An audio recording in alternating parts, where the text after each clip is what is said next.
Was George Washington a Nepo baby? So I'm doing a read through of biographies of all the presidents over the Trump presidency. So I started with Washington, and already one really interesting focus in these early chapters. The book is His Excellency George Washington by Joseph Ellis.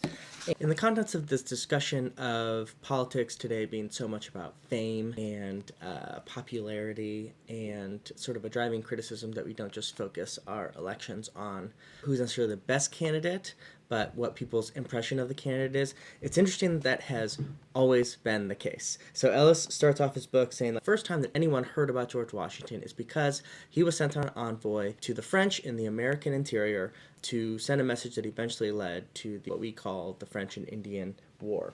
And it's this harrowing journey across the Ohio Valley, and he goes through snow, and it's this very harrowing journey. But the reason people know about it is, I'll just read this passage by Ellis.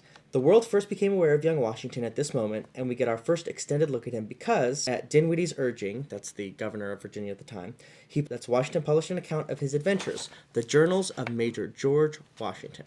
So the foundation of what Washington would eventually build upon to be his, like, now American sainthood, was built on the popularity of an account that he posted of what he did. This is when people first hear about him.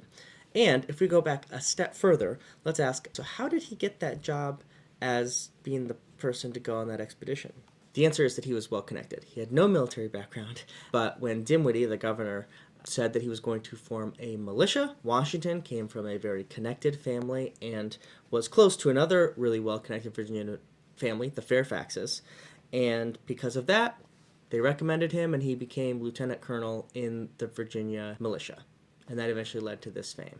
So this is not to disparage George Washington at all, obviously, but to say that in many ways our politics has changed quite a bit, and in many ways it really hasn't.